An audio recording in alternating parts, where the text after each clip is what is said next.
Yeah? Okay. I'll let you know if anything changes. Cheers. I can do if you want.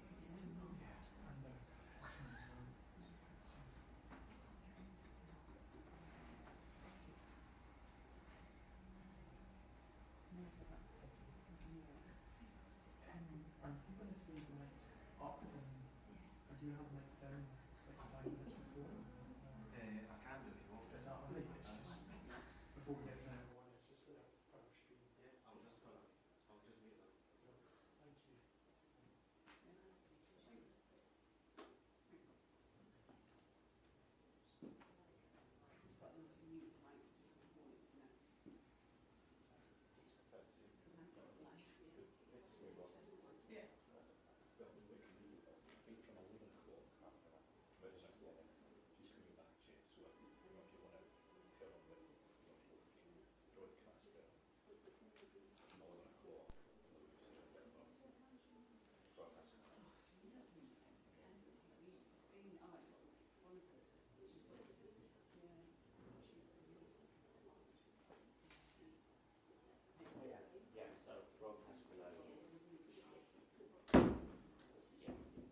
Who was on the truck? All right.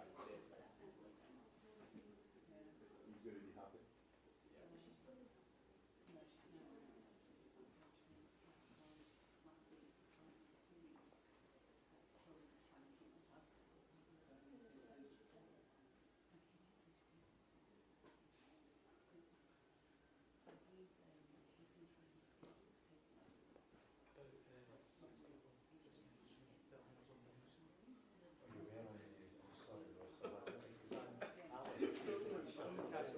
Are 1, 2, 3, 4, 1, 2. So there's 3 on the front of that there, just two next to Colin and 1 behind them, and then 2 here. Are here? Are you No, I've got. She's yeah, got there's one there. Sorry, here. Other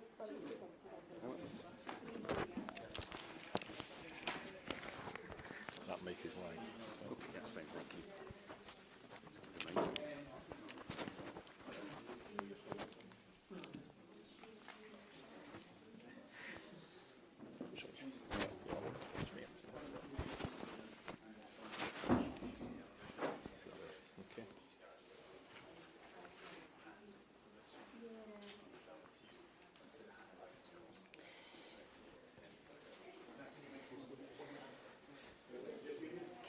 Yeah, I'm going to be sitting here talking about this level.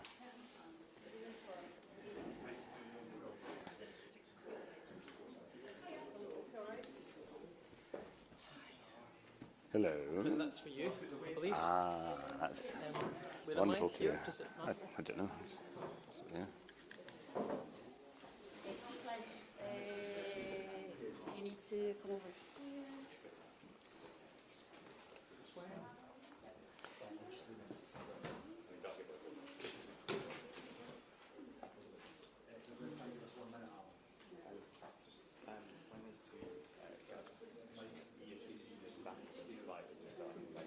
Who are you over there? You're tight, you're on a very tight angle. I'm trying to get everyone. Yeah, we'll bear that in mind. Yeah, it's just yeah. We'll play nice.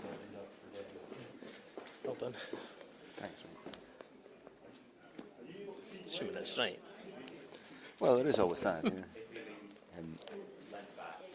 Bending's bowling and And wheeling.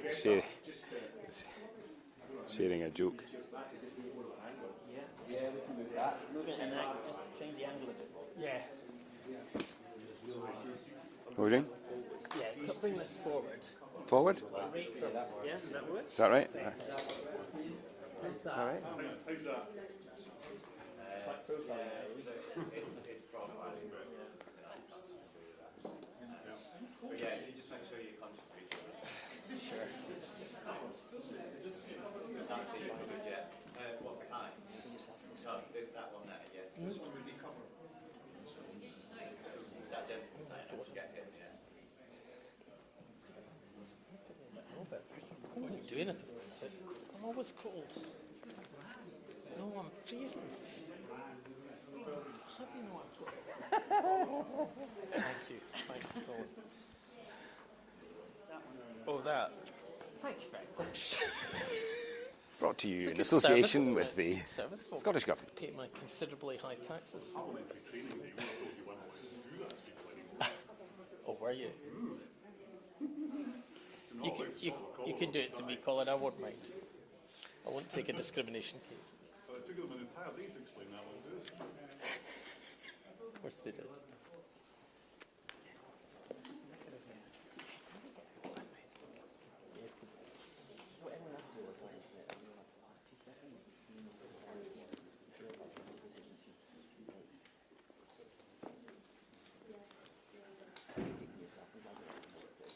No, it's all prepared. Well, I'm not. Don't know about you.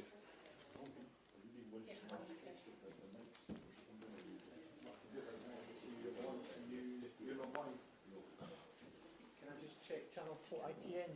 You want to check the sound as well? Just so that we've got it.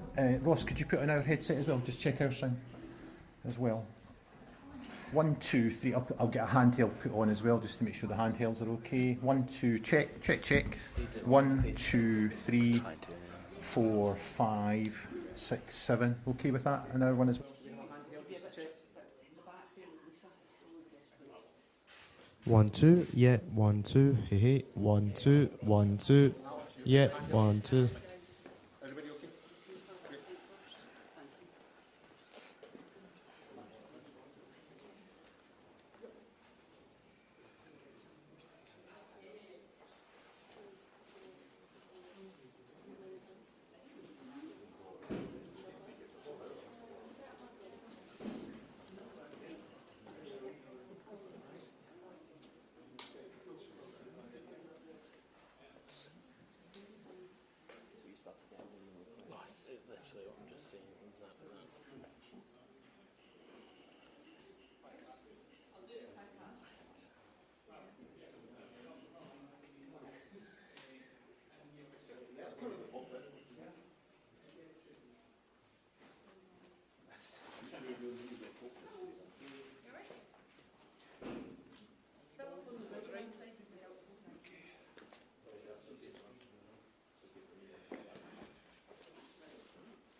Good morning, everyone.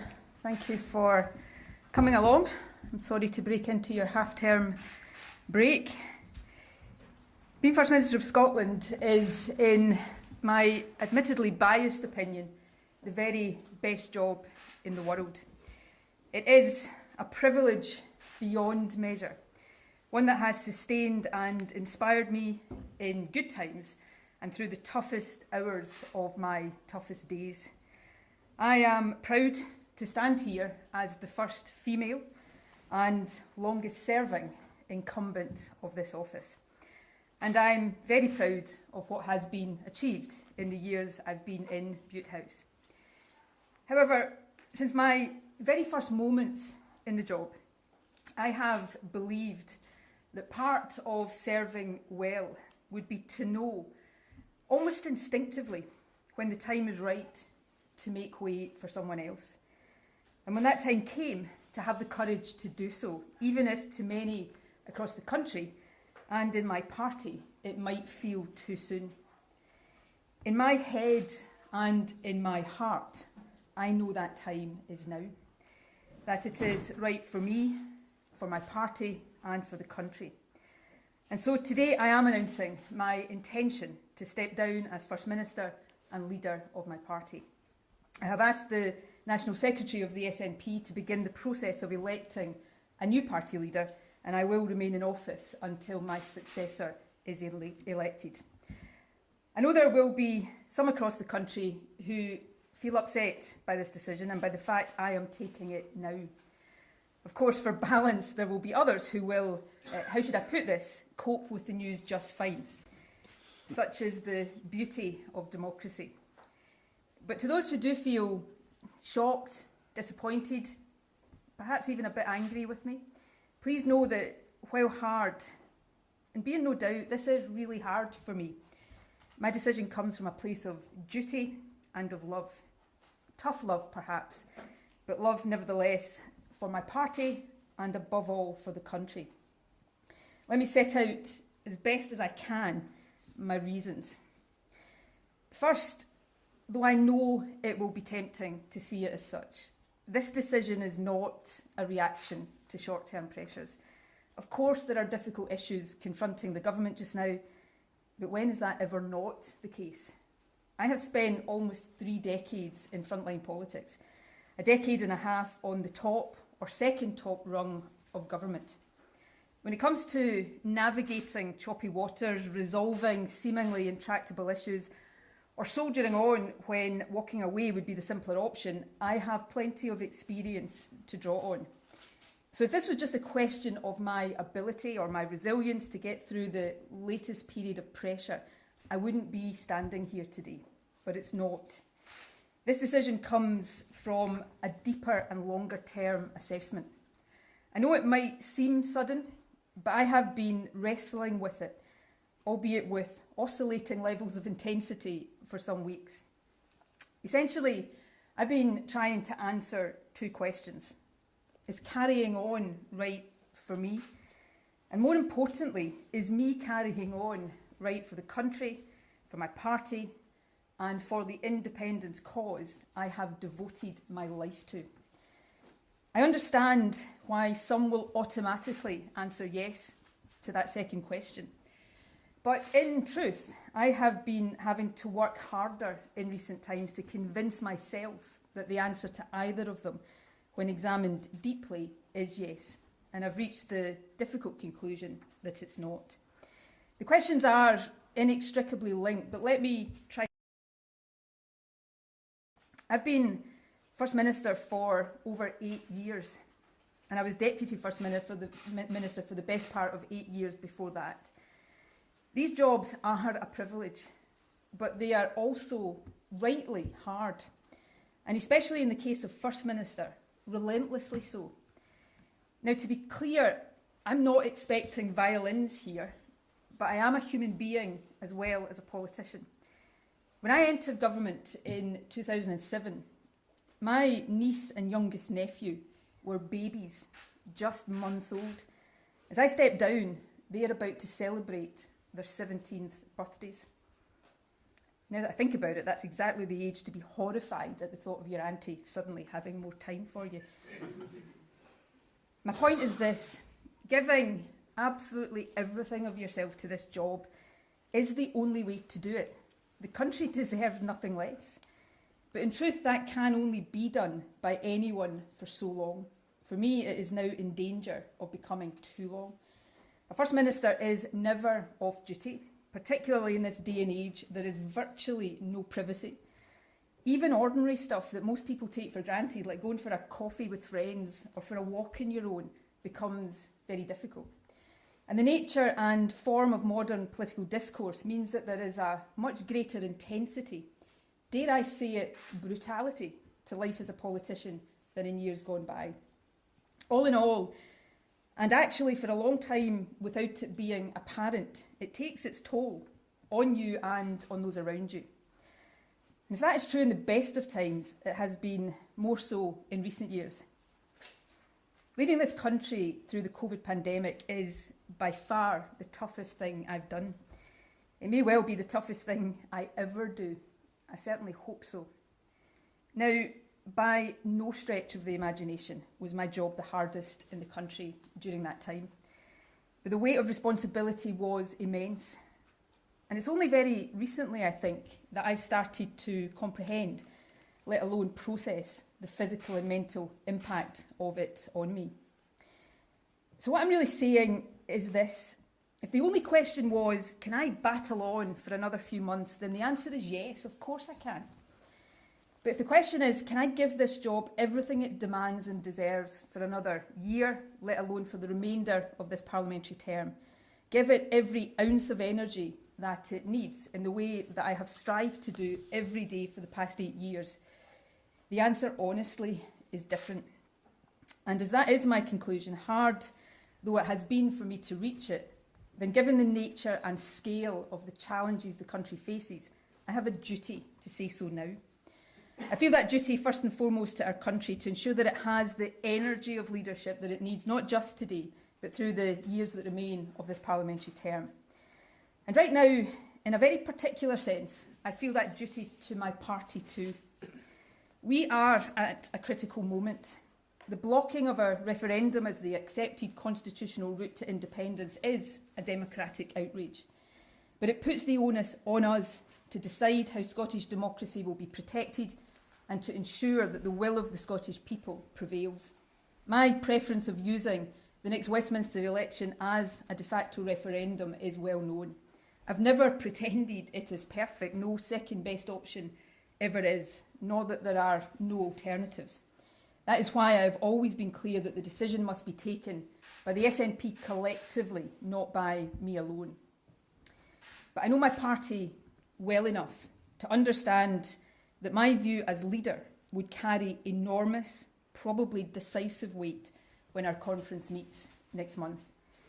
And I cannot, in good conscience, ask the party to choose an option based on my judgment, whilst not being convinced that I would be there as leader to see it through. By making my decision clear now, I free the SNP to choose the path it believes to be the right one, without worrying about the perceived implications for my leadership, and in the knowledge that a new leader will steer us, I believe, successfully on that path. Now, there are two further reflections that have weighed in my decision. These, I suppose, are more about our political culture and the nature and impact of the dominance and longevity that come from success in politics. And the first, I hope my party will take heart from. One of the difficulties in coming to terms with this decision is that I am confident that I can and would lead the SNP to further electoral success. We remain by far the most trusted party in Scotland. And while for every person in Scotland who loves me, there is another who, let's say, might not be quite so enthusiastic, we are firmly on course to win the next election, while our opponents remain adrift. But the longer any leader is in office, the more opinions about them become fixed and very hard to change. And that matters. Individual polls come and go, but I am firmly of the view that there is now majority support for independence in Scotland. But that support needs to be solidified, and it needs to grow further if our independent Scotland is to have the best possible foundation. To achieve that, we must reach across the divide in Scottish politics. And my judgment now is that a new leader will be better able to do this. Someone about whom the mind of almost everyone in the country is not already made up, for better or worse. Someone who is not subject to quite the same polarised opinions, fair or unfair, as I now am.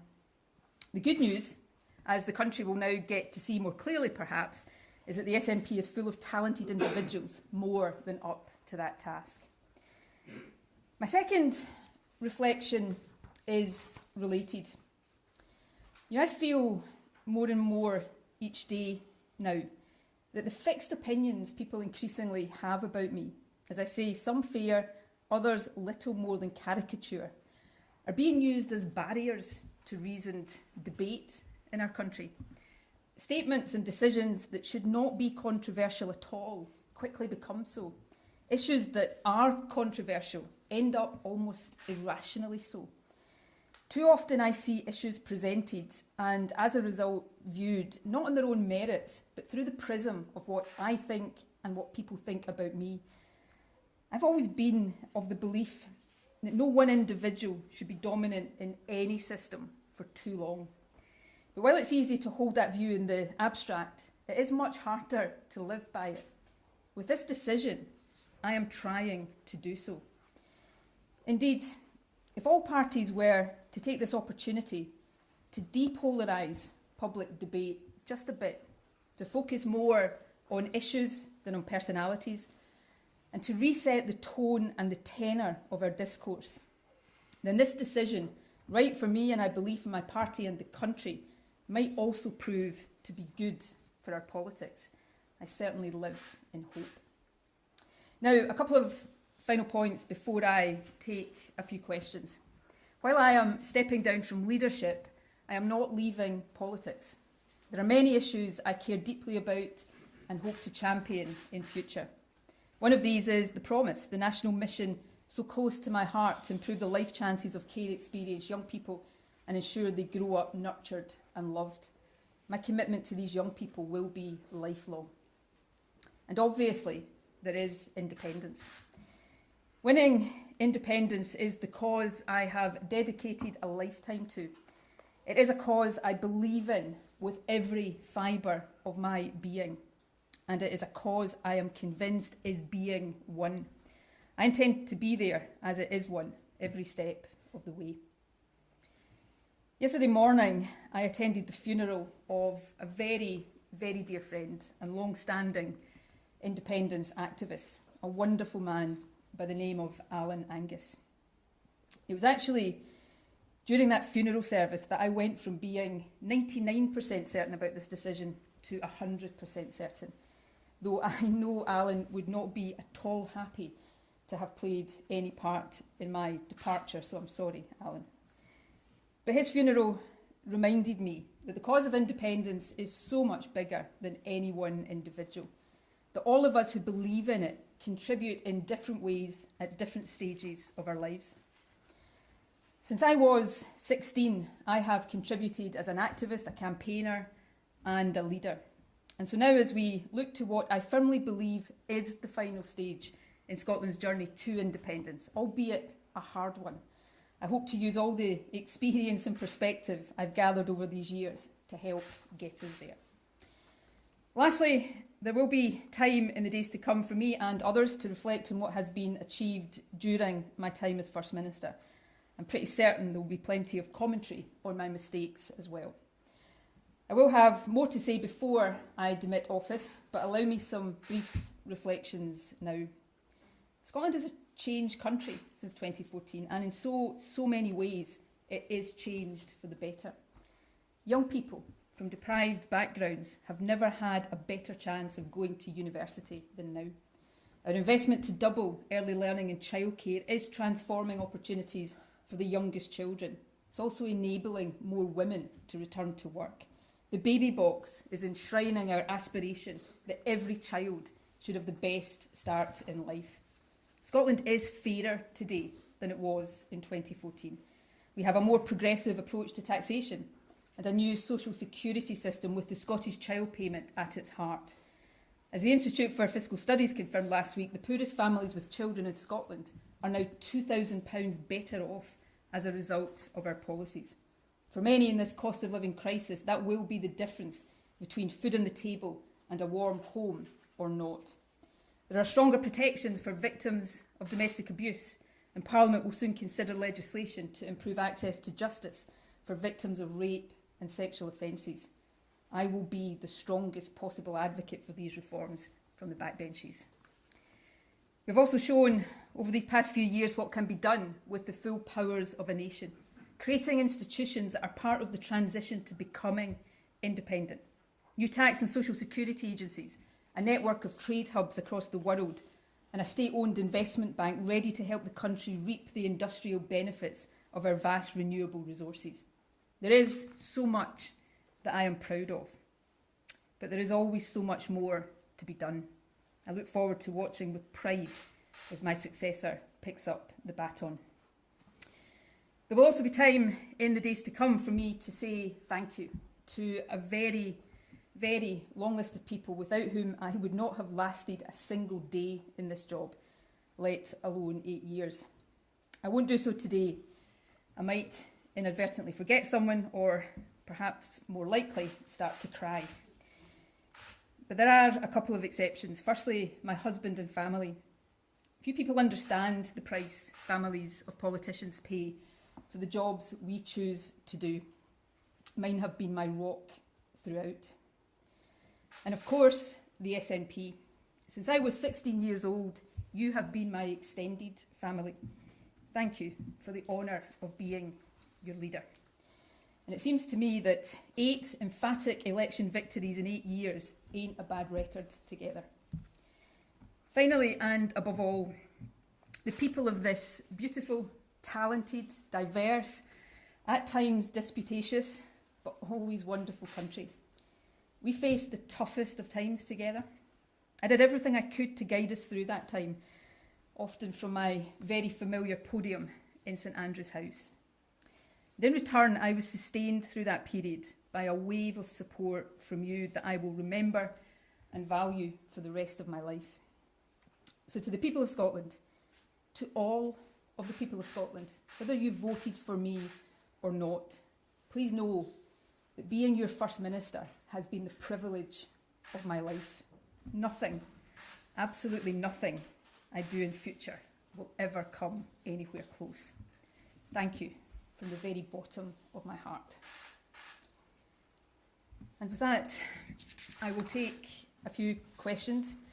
If you forgive me, I'm not going to do my usual and go round absolutely every journalist in the room. There will be time over the next few weeks, I'm sure, for you all to ask me questions, but I'll take a few questions for now, and I'll start with Glenn Campbell from the BBC. First Minister, if you can't lead Scotland to independence, First Minister, if you can't lead Scotland to independence, who, if anyone, can? And what is the timetable now for your replacement? And on a slightly lighter note, do you now owe Douglas Ross £100 as a result of a bet? I think it was 50, so if he's already inflated it to 100, we may have words there. I will let Mr Ross have the bet. My party will keep winning the elections.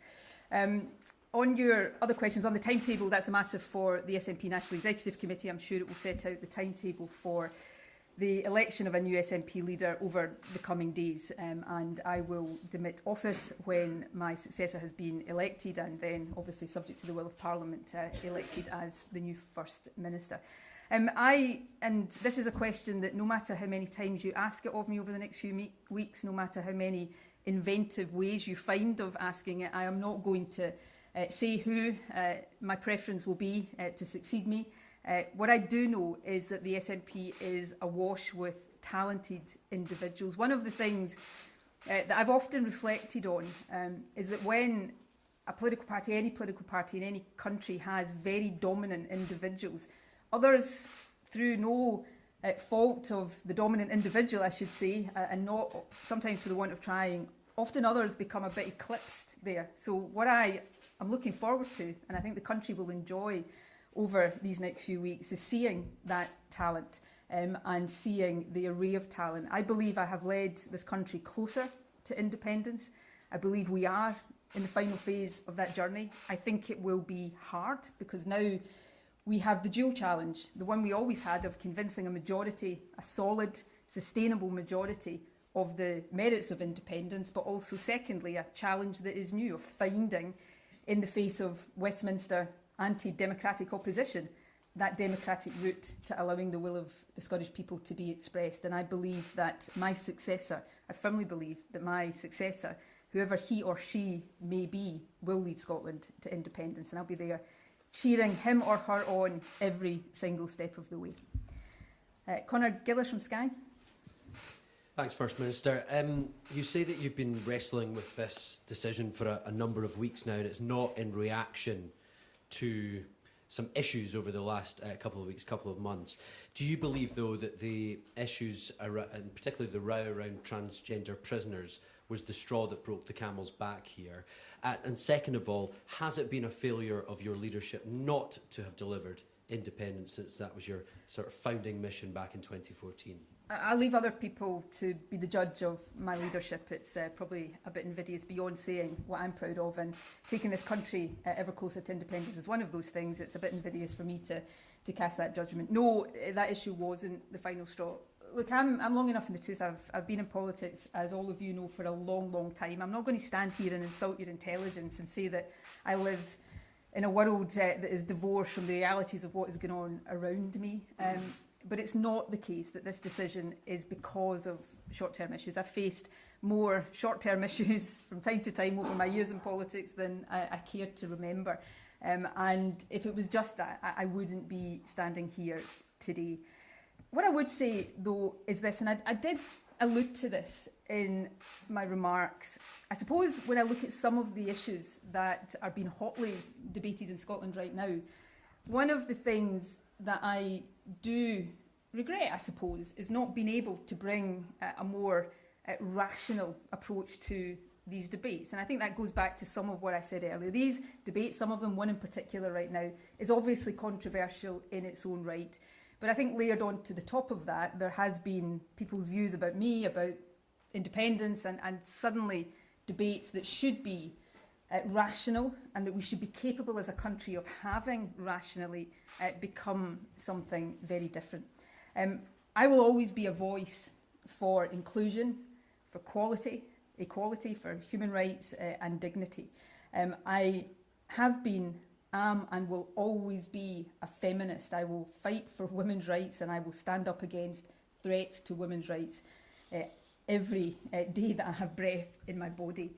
But I'll also stand up for any stigmatised, discriminated against, marginalised and vulnerable group in society. And I believe, and call me, an optimist. Not many people call me an optimist, but I am at heart an optimist. I believe these things can and must, in any progressive, liberal, inclusive society, find ways of coexisting. And whatever role I play in politics in the future, I will always seek to do everything I can to turn that into a reality. Colin Mackay. How have you gone from having plenty in the tank 3 weeks ago to an empty tank today? What is it that's changed over the last few weeks? You've mentioned some things. The only thing you didn't mention is the police inquiry into the party's finances. Look, these things are not the reason I'm standing here today. These are not factors, nor will my decision today affect these things, and all of these things will take their course. I said something in my remarks that I appreciate will divide opinion in Scotland. I'm a human being, and every human being, every day, wrestles with a whole load of conflicting emotions. And over the last number of weeks, probably since around the turn of the year, I've been struggling with just that. I get up in the morning and I tell myself, and usually I convince myself that I've got what it takes to keep going and keep going and keep going. But then I realise that's maybe not as true, and you go through a process of just deciding where it is and that decision you're going to fall, and that's the decision I've come to today. I could go on for another few months, I don't know, 6 months, a year maybe, but I know that as time passed, I would have less and less energy to give to the job, and I can't do the job on anything other than a 100% basis. The country deserves nothing less than that. So that's the judgment I've come to. If that's my feeling, that I'm going to get in a relatively short space of time to where I am today, then I owe it to the country to say it now, so that that new leadership can be in place. And as I said, in relation to my party, I don't want to stand at a special conference, a month or so from now, and ask my party to take my judgment, opt for a path, knowing that I have doubts about my ability to see it through as leader. This is a better thing to do today for me, for my party, and I believe for the country too. James Cook. Thank you. First Minister, I think it's fair to say that the NHS is in a really serious situation. The attainment gap between rich and poor pupils, which you'd said was one of your core missions as First Minister, remains pretty wide. And despite what you're saying today, polls suggest that you've got nowhere near creating a sustained majority for independence. Do you have regrets about one or any of those issues? Oh, again, James, I'm a human being. I don't know if you've got regrets about things in your life. Of course, I've got regrets about all sorts of things in my life. And as I reflect on my time as First Minister, there'll be things I am hugely proud of and things that I regret. And if I had my time again, I might do differently. And forgive me, there'll be plenty of time for me to do that. There'll, I'm sure, be plenty of time for you to do that, and I'm sure you will. So, yeah, but I'm proud of my time as First Minister. But I'm also proud that I know when it's time to move on and to pass on to someone else. The country, the cause I believe in, my party, everything is bigger than any politician, no matter who they are and no matter how dominant they've been for no matter how much time. You know, politicians come and go all the time. The country is what matters, and the future of the country is what matters. I'm proud of the part I have played and hope to continue to play in a different capacity in building the future of this country. But I think in terms of leadership, it's time for someone else. I think the easier sometimes thing to do, and the thing that traditionally politicians tend to do, is just to cling on and on and on and on and on until, you know, everybody is sort of pushing for you to go. It's harder because there's always reasons not to. Yeah, if I stay a bit longer, I can do this. If I stay a bit longer, you know, something might happen. It's always easier to find the reasons not to make a decision. I think it's better to make the decision when you know in your heart that it's the right one for you and for your country. I'm not sure I want to say this sentence, actually. I will be 53 this year. I entered Parliament, you know, when I was, 29. I've been in government since I was 37. I have literally done this in one capacity or another for all of my life. I've been Nicola Sturgeon, the politician, for all of my life. It's been a privilege. I have done things, met people, gone places, had experiences that I would never have done. I have a depth of gratitude to the party that I lead, to the country that I serve, that I can never find the words to express. But having reached this stage in my life, maybe I want to spend a bit of time on Nicola Sturgeon, the person, the human being, and contribute differently. And does that sound in some ways selfish? I hope it doesn't, because I have given and will, in whatever way I can, continue to give everything I can in service to this country. But I need for me, and I think it's right for the country, to do that in a different way in future, and that is what I'm seeking to do. And the more I talk, the more convinced I am that this is the right decision for me. I'll take Louise Scott from ITV. I'm going to end up doing what I said I wouldn't do. I'm not going to do that. Louise. First Minister, we've heard rumblings of divisions within the party in recent weeks, particularly around certain issues. Ultimately, did you lose trust in your leadership from certain key members of your party? I think you'd have to ask individuals to give their views on my leadership. I think any objective analysis would suggest that that's not true. You know, I enjoy, you know, the risk of sounding immodest here, which, as you know, I never like to do. But yeah, even in times that would be described, have been described by most of you as tough, I enjoy approval ratings after 8 years in government that most leaders would give their right arm for. So, yes, of course, the longer any leader is in office, the more people will find things to disagree with you on, because nobody agrees with any other person 100%. And that concept of, that whole idea of longevity in politics, the longer you lead, the more, you will find issues that people find it hard to agree with you on. But, I believe I could, if it was just about, can I lead this country forward, certainly the party to electoral success, the answer is yes. But it is much deeper than that, which is what I've been trying to give a sense of today. Who will we have next? Kieran Jenkins. First Minister, you said, judge me on my record, didn't you? You remember saying that in the context of the education attainment gap between the best and the worst off pupils. Now is surely the time to do that. Do you think you failed those young people? No, I don't. You made a promise, you didn't deliver it. The NHS is in a pretty perilous state. Drugs deaths have been catastrophic. When you look back, do you wish it were different, that you could have been more successful in those areas in which you've had complete or considerable control?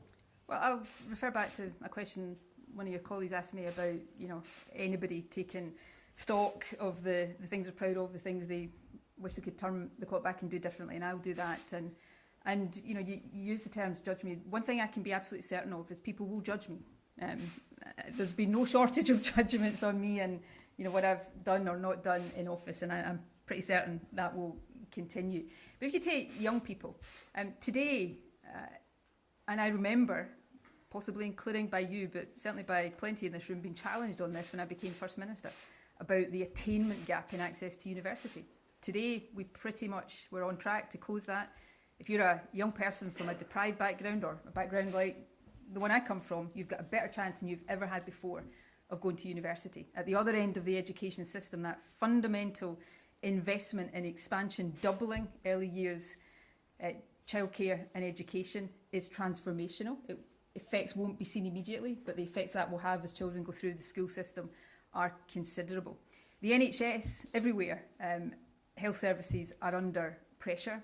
This country is the only one in the UK that has not faced industrial action in our health service because of our approach to working with those in the service together in partnership to tackle these challenges, and that will continue. So on a whole range of these things, I'll have plenty of time to reflect at greater length, and I'm pretty certain all of you will reflect at length. But one thing is for sure, there will be no shortage of judgment on me and my time as First Minister. Right, I'm going to take a couple more, and Alan Smith from Bauer is the next one.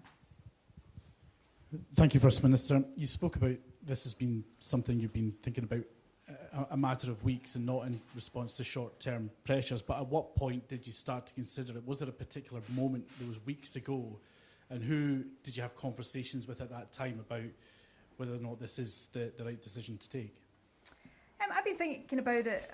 I used the term in my remarks with oscillating intensity, and that's true. There are some days, I wouldn't have thought about it at all because, frankly, too much else, and then other times it's weighed more heavily. I don't know, possibly a couple of weeks ago it just started to crystallise a bit more, but it inevitably, again, here's the human thing, it always takes you a bit of time, I think, between the point where probably deep down inside you've made a decision and being able to actually admit that to yourself before you even start telling other people. So I couldn't pinpoint the exact moment, except that sitting in the funeral service for Alan yesterday, surrounded by SNP members, mourning somebody that 89 years old had campaigned all his life for independence, it did have that clarifying effect that stepping down as leader doesn't mean I stop contributing to the cause of independence. It doesn't mean you stop making a contribution. Everybody has their time,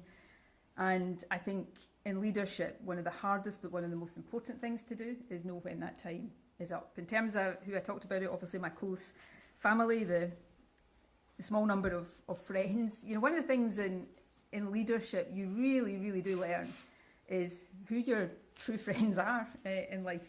And, you know, so if you're one of the small number who, mainly because I wouldn't have been able to tell you without crying over the last 24 hours, I didn't phone but texted this morning just before the news broke, know you're one of those friends, and thank you for all your support. And Neil Pooran from PA. Thanks, First Minister. First of all, can you just confirm if you'll be staying on as an MSP and what kind of issues you'll be campaigning on as an MSP? And also, will the cooperation agreement with the Scottish Green Party need to be renegotiated now if you as First Minister are no longer in that role? The cooperation agreement stands. I'm not going to try to dictate anything, or at this stage, certainly not now and hopefully not ever, start to issue unsolicited advice to my successor. I know from experience that's not always something that is welcome. Don't report that bit. But, you know, I think the cooperation agreement with the Greens has been a thoroughly good thing for the government, for the country, and I would hope to see that continue. Your first question, which yes, I do intend to remain in Parliament. I hope to stay in Parliament till, I intend to stay in Parliament till certainly the next election, and, you know, like all MSPs, take a decision about beyond that nearer the time of the next election. You know, the other body or people, I suppose, that I want to thank, and was hesitant in doing it today in case I started to cry, are my constituents who have supported me through thick and thin, put their trust in me time and again. My constituency party, what was Glasgow Govan, now Glasgow Southside, that have literally been by my side since 1995, and I look forward to continuing to serve my constituency to the best of my ability. I've given some indication of the kind of issues I'll want to be a voice on. There's some very important reform to the criminal justice system coming forward, I know, around improving access to justice for victims of sexual offences. They'll be controversial. Maybe they could be one of the first tests of a more depolarised political debate, but I will be the strongest, most strenuous advocate for these reforms. Young people, care-experienced young people, I certainly will continue to champion that cause. It's one that got under my skin and into my heart in a way that few other issues did over my time as First Minister. And yeah, beyond that, we will see. I'm looking forward to new opportunities, new challenges, and just a new way of living life. And perhaps, above all else, that's what I'm most looking forward to, just a different way of living life, catching up with the people, the friends that I've not had much opportunity to spend time with. But watch this space, there's plenty more to come. Right, with that, I'm going to depart. Just one factual point. Have you been, or do you expect to be interviewed by the police who are looking into your party's finances? I'm not going to discuss an ongoing police investigation. I wouldn't do that on any issue, and I'm not going to do it now. Thank you.